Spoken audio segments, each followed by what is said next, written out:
Bienvenidos a una emisión más de su noticiero de ABA Televisión. Mi nombre es Cristian Romero y estas son las noticias. Comenzamos en el Vaticano, donde el Papa Francisco, durante la misa de Epifanía, nos dijo: hay que dejar la queja y liberarnos de la dictadura del propio yo. La misa del día de la Epifanía inició con esta breve procesión dentro de la Basílica de San Pedro. Luego, el Papa se detuvo para venerar a Jesús Niño. De nuevo, una de las principales ceremonias de la Navidad se hizo con muy pocas personas y en un altar secundario a causa de la pandemia. Como en la misa se recordó la historia de los Reyes Magos, Francisco propuso imitar su ejemplo porque fueron capaces de dejarlo todo y emprender un largo viaje para adorar a Dios. Adorare il Signore non è facile, non è un fatto immediato, esige una certa maturità spirituale, essendo il punto di arrivo di un cammino interiore, a volte lungo. El Papa dijo que la audacia de los Reyes Magos solo se puede imitar cuando se impide que los errores personales lleven al desánimo y la desesperación. È un invito a mettere da parte stanchezza e lamentele, a uscire dalle strettoie di una visione angusta, a liberarsi dalla dittatura del proprio io, sempre incline a ripiegarsi su se stesso e sulle proprie preoccupazioni. El Papa dijo que cuando una persona se centra exclusivamente en lo que va mal, al final se para en su camino. Dijo que en esas condiciones es difícil adorar a Dios, porque no se encuentran motivos para dar gracias.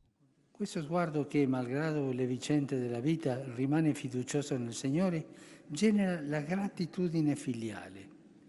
Quando questo avviene, il cuore si apre all'adorazione.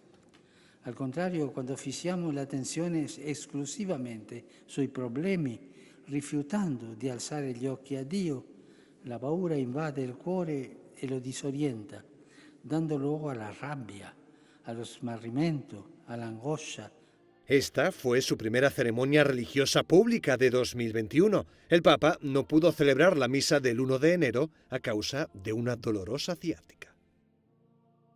Obispos de Estados Unidos condenan la violencia vivida en el Capitolio del país. El miércoles 6 de enero, la capital de Estados Unidos fue testigo de un caos y violencia sin precedentes. Un enorme grupo de manifestantes pro-Trump se infiltró en el Capitolio como protesta por el resultado de las elecciones de 2020. El grave incidente ocurrió durante la sesión para declarar formalmente la victoria del presidente electo Joe Biden.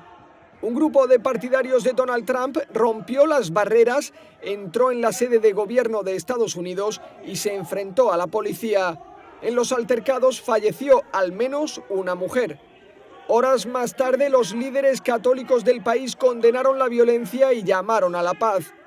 En un comunicado, el arzobispo de Washington, Wilton Gregory, dijo que los estadounidenses deberían sentirse desafiados cuando el legado de libertad consagrado en este edificio es profanado y no respetado. Otros obispos de Estados Unidos escribieron en redes sociales mensajes de repulsa a lo ocurrido. El cardenal de Chicago, Blase Cupich, dijo que lo sucedido debería impactar la conciencia de cualquier americano patriótico y de cualquier católico fiel. El presidente de la Conferencia Episcopal, José Gómez, arzobispo de Los Ángeles, declaró que la transición pacífica del poder es uno de los sellos que caracterizan a esta gran nación. Me uno a las personas de buena voluntad para condenar la violencia de hoy en el Capitolio. Una vez que se restableció la calma, Nancy Pelosi, presidenta de la Cámara de Representantes, recordó que era la fiesta de la Epifanía y escribió: creo mucho en la oración, recemos para que haya paz en la tierra, empezando por nosotros.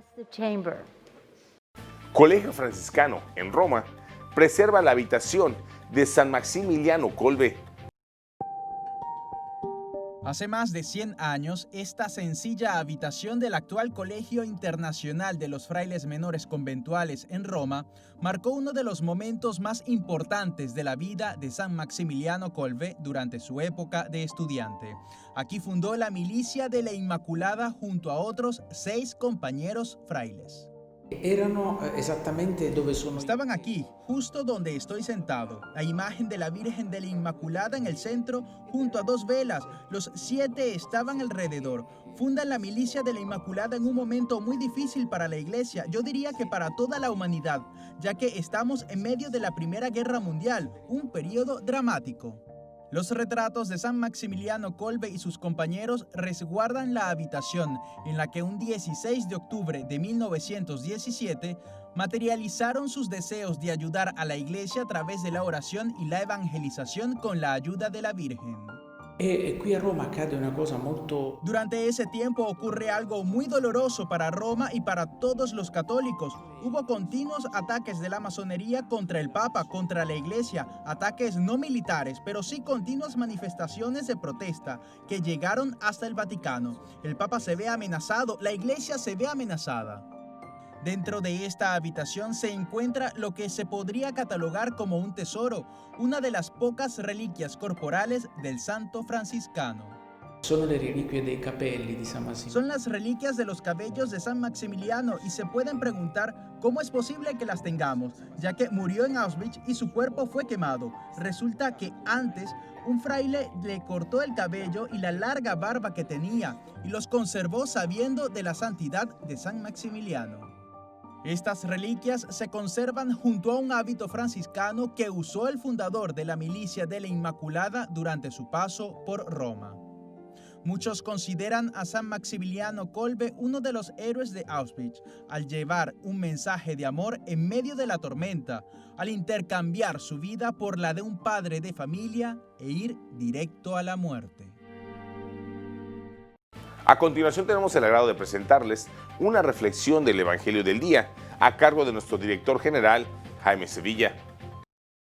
En el Evangelio de hoy, tomado del capítulo 5 de San Lucas, tenemos la forma más sencilla de hacer nuestra oración. Cuando nosotros nos dirigimos a Dios, tenemos que hacerla como lo hace este leproso.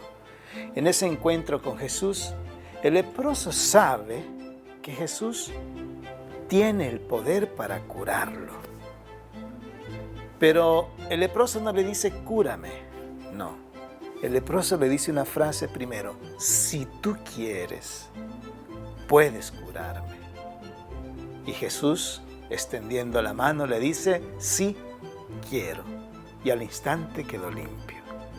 De esta forma, el Evangelio de hoy nos muestra cómo debe de ser nuestra oración. Porque en ocasiones nosotros pedimos, pero no sabemos pedir. Por ahí hay un refrán que dice, en el pedir está el dar. Y para esto se necesita fe. Fe de que Dios es capaz de hacer lo que nosotros necesitamos. Y Dios lo hace, porque nos ama, tiene misericordia de nosotros.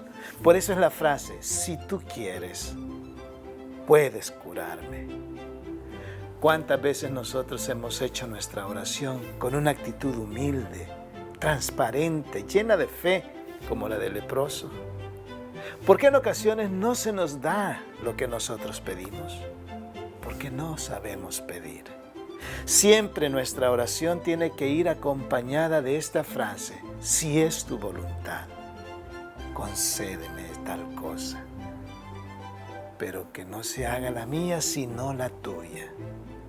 Y de esta forma, nosotros entraremos en esa comunión con Dios y si lo que pedimos es para nuestro bien espiritual, con toda seguridad, el Señor nos lo concederá.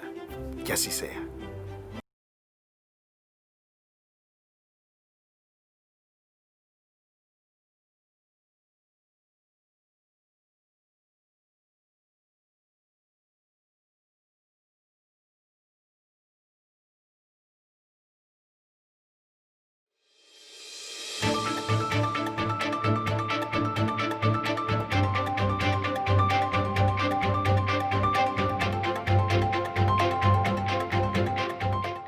Fallece cardenal suizo que tuvo que enfrentar el desafío de los lefebrarios.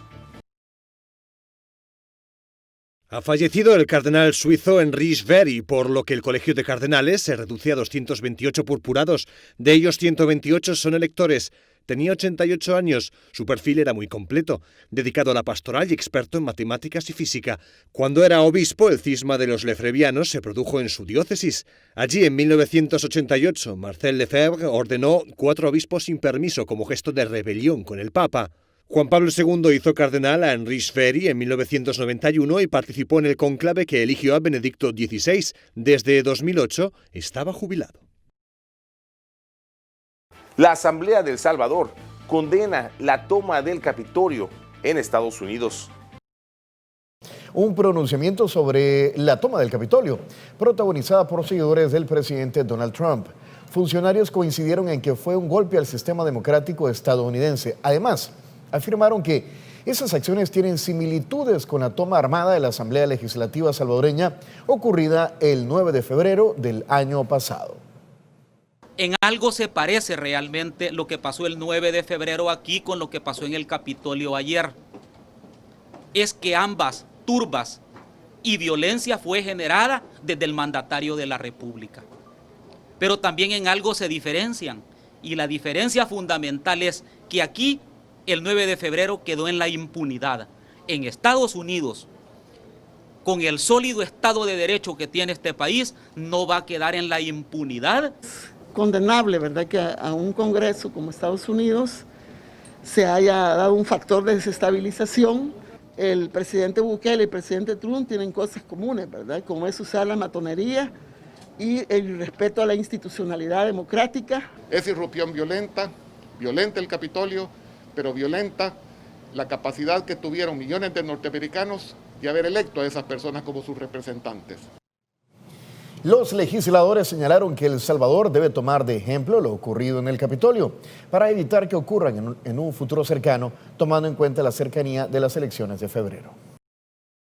La Universidad Jesuita Centroamericana en El Salvador lanza plataforma de compromiso por la defensa de la democracia y la república. Simeón Cañas, en conjunto con más de 30 organizaciones de la sociedad civil, lanzaron públicamente la plataforma de compromiso por la defensa de la democracia y la república. Ante la preocupación por el constante ataque al que se encuentran sometidas las instituciones democráticas del país y conscientes del grave peligro que significaría perder dichas instituciones, se han formulado 8 puntos en la plataforma presentada. 1. Cumplir con los mandatos constitucionales de manera eficiente y transparente. 2. Cero tolerancia a la corrupción en todas las instituciones del Estado. 3. Promover mecanismos de transparencia, especialmente en los procesos de elección de funcionarios. 4. Que la Asamblea Legislativa cumpla eficientemente con todas las atribuciones que la Constitución le confiere y reforme toda legislación que sea pertinente para lograr ese objetivo. 5.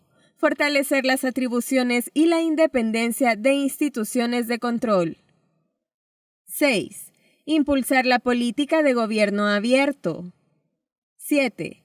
Discutir y aprobar la Ley de Función Pública para lograr una administración pública efectiva y eficiente. 8. Reformar la Ley de Partidos Políticos para contribuir a su modernización y a la reconstrucción de su credibilidad y legitimidad. Las organizaciones proponen que los candidatos a legisladores 2021-2024 asuman la plataforma de manera seria, pública y demostrable, integrándola como parte de sus campañas electorales y comprometiéndose a trabajar para hacerla realidad en su eventual diputación. Empleados públicos piden que se posponga el incremento del Instituto Hondureño del Seguro Social para el 2022. Gracias, buenos días. Rapidito reaccionan también la Asociación Nacional de Empleados Públicos sobre el incremento al techo en las cotizaciones del Seguro Social. ¿Qué están solicitando? Buenos días, ingeniero César Chirinos. Sí, muy buenos días, licenciado, un gusto saludarles. Nosotros esperaríamos ser consecuente con lo que hemos venido hablando, y es que la situación ha estado difícil y lo que nos ha dejado los fenómenos naturales, este y Iota, son situaciones difíciles, tanto para los empleados como para la parte gubernamental. Nosotros esperaríamos que estas cotizaciones pasen a aumentarse, pero para el próximo año, que este año sea un compás de espera. La situación está altamente difícil, entonces nosotros esperamos que el gobierno tome nuestras consideraciones. ¿Cuánto es lo que adeuda el gobierno según el conteo que ustedes tienen por parte de los empleados públicos? Sí, tenemos aproximadamente entre 2.700 a 2.800 millones de lempiras, que eso es lo que se adeuda a lo que es al Seguro Social, y nosotros esperaríamos también que se pueda hacer algunos arreglos de pago, ya que ya lo existe en el Seguro Social, y pueda hacerse pagos programados mensualmente o trimestralmente para que esa cuota no se vea tan alta y difícil de pagar. Bueno, como empleados han sido afectados, ¿cuál ha sido el gobierno que más dejó de pagar y que ustedes exigen que se vaya cumpliendo los pagos con cuotas? Sí, en este sentido nosotros siempre seguimos hemos seguido siendo atendidos, sin embargo con dificultades, porque el seguro en su momento no tiene todos los recursos necesarios para dar y atender una demanda y nos dé una satisfacción completa. Y el gobierno que menos pagó a lo que es el Seguro Social en el gobierno del señor Porfirio Lobo. Así que nosotros esperamos que este gobierno se vaya poniendo al día para poder tener mejor atención de calidad, que al final lo que nosotros buscamos es calidad y calidez de atención. Bueno, la opinión de la Asociación Nacional de Empleados Públicos en este tema del incremento a los techos en las cotizaciones del Instituto Hondureño de Seguridad Social. Más de 2.800 millones adeuda el gobierno, y también ellos exigen se hagan arreglos de pago. Junto a Cristian Herrera, buenos días. Ahora nos trasladamos hasta Sudamérica con nuestro amigo, el padre Manuel Rodríguez Rodríguez, misionero claretiano de nuestra cadena hermana JN19 Televisión, con un reportaje especial desde Lima, Perú, de lo que está ocurriendo en ese país. Reporta para la cadena de televisión ABBA y JN19 del Perú, el padre Manuel Rodríguez, misionero claretiano, desde Lima. Hoy, día 8 de enero, tenemos los siguientes informes.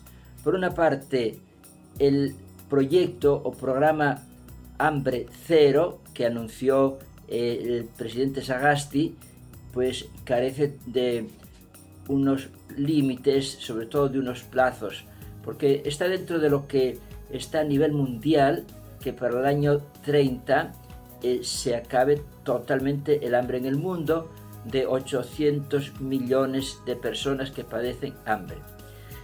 La ministra de Sanidad ha visitado las cámaras frigoríficas donde se van a albergar el 1.000.000 de dosis de vacuna que llegarán a final de este mes del laboratorio Sinopharm.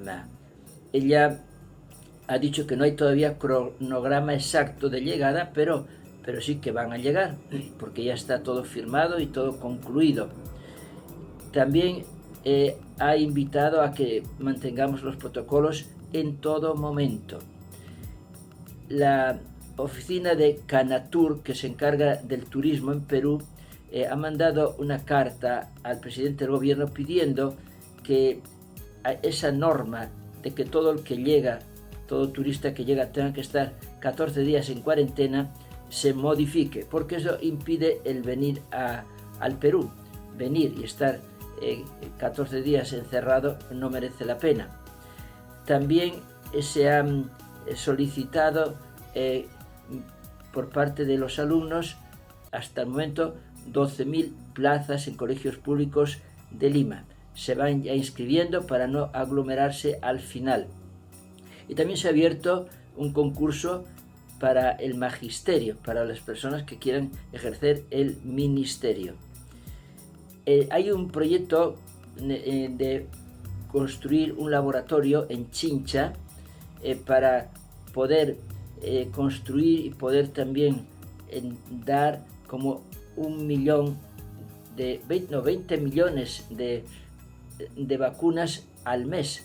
Para ello, pues se está haciendo el proyecto.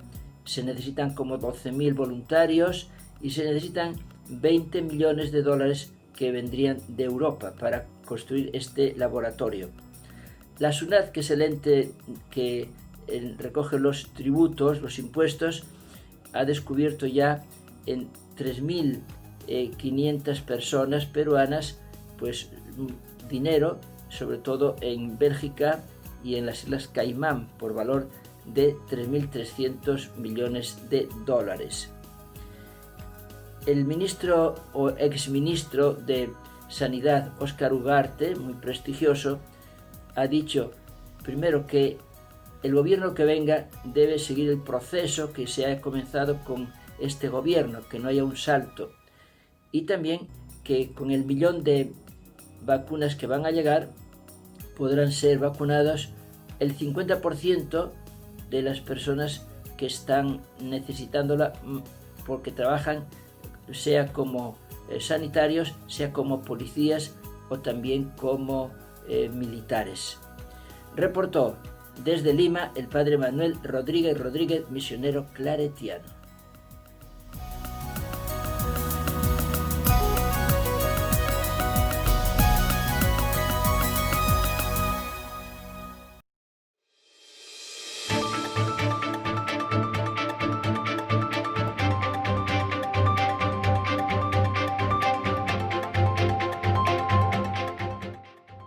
Hoy, 8 de enero, en el santoral de la iglesia, celebramos el Día de San Severino.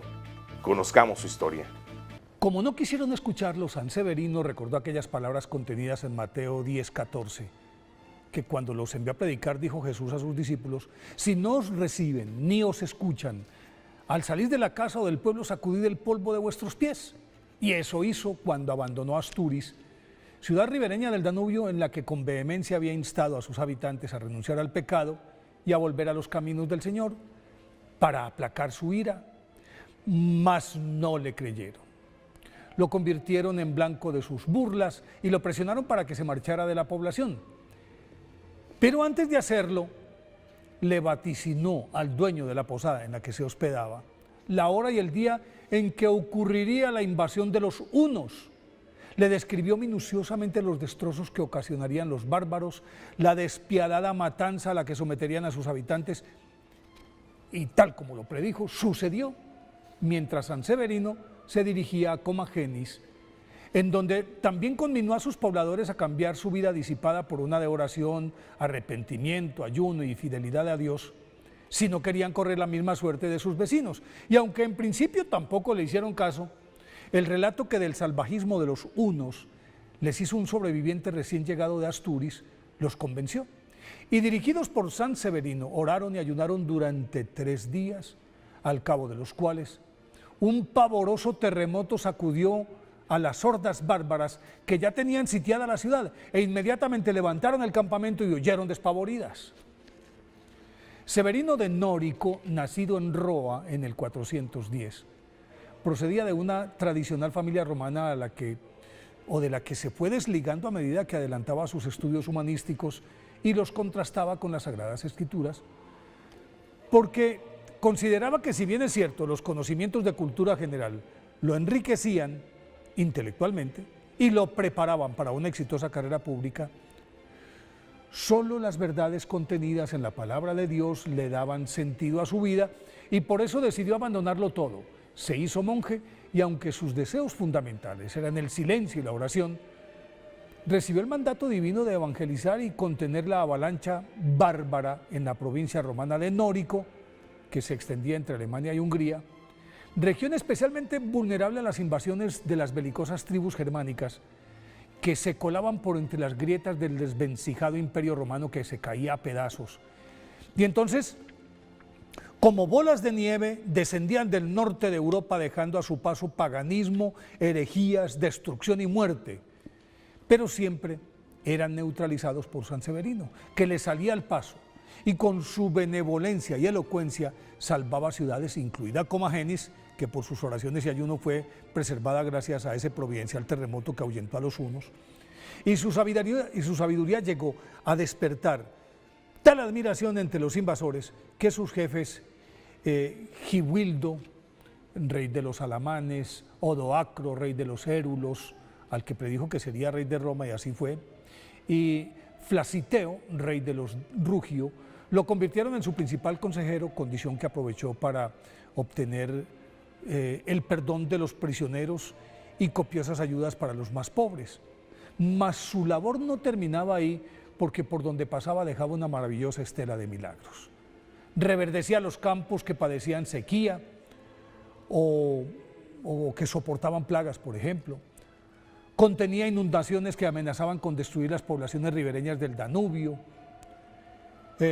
Curaba enfermos e iba descalzo, aún en los más crudos inviernos, fundando monasterios a los que dejaba funcionando, y luego continuaba su peregrinación invitando al arrepentimiento y pregonando con su elocuencia y ejemplo que el ayuno, la penitencia y la mortificación corporal allanaban el camino de la salvación. Ajustando su paso al peso de los años, siguió evangelizando y sin poder cristalizar su viejo anhelo de vivir como ermitaño, lo sorprendió la muerte en la ciudad de Fabianis el 8 de enero del año 482. Por eso hoy, día de su festividad, pidámosle a San Severino que nos enseñe a reconocer la voluntad de Dios y a acatarla incondicionalmente. Ahora les invitamos a unirnos en oración con el Papa Francisco por su intención del mes de enero, que es estar al servicio de la fraternidad. Al rezar a Dios siguiendo a Jesús, nos unimos como hermanos con los que rezan siguiendo otras culturas, otras tradiciones y otras creencias. Somos hermanos que oramos. La fraternidad nos lleva a abrirnos al Padre de todos y a ver en el otro un hermano, una hermana, para compartir la vida, para sostenerse mutuamente, para amar, para conocer. La Iglesia valora la acción de Dios en las demás religiones, sin olvidar que para nosotros cristianos la fuente de la dignidad humana y de la fraternidad está en el Evangelio de Jesucristo.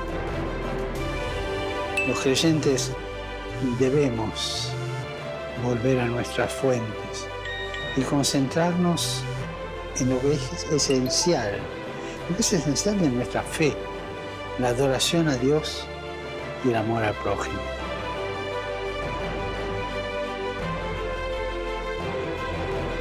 Recemos para que el Señor nos dé la gracia de vivir en plena fraternidad con los hermanos y hermanas de otras religiones, y no andar peleando, y rezando unos por otros, abriéndonos a todos.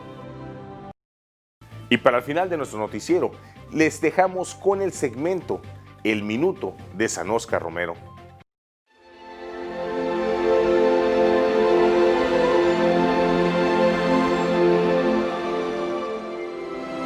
En la homilía del 25 de febrero de 1979, Monseñor Romero decía: la Iglesia no es otra cosa más que un signo del amor de Dios en el mundo. Conversando con mi amigo Alex, me decía: es que nosotros, la Iglesia, somos el objeto del amor de Dios, no el sujeto. Y qué gran razón tiene. Cada uno de nosotros debe de meditar profundamente en estas palabras. La Iglesia somos el objeto. Los obispos, los sacerdotes, el Papa, todos tienen que estar al servicio de este pueblo santo de Dios. Gracias, Monseñor Romero, porque esos somos, los pobres, los humildes, aquellos desprotegidos, somos el objeto del amor de Dios. Y así llegamos al final de una emisión más de su noticiero de ABA Televisión. Muchas gracias por su preferencia y continúe con nuestra programación. Les invitamos a sintonizarnos todos los días en vivo, las 24 horas, por www.abatvn.com, por Canal 75 de Guatemala por Multivisión, en nuestras plataformas digitales de Roku TV y Amazon Fire, así como nuestras cadenas hermanas y, como siempre, en nuestras redes sociales. Ahí nos vemos y que Dios les siga bendiciendo.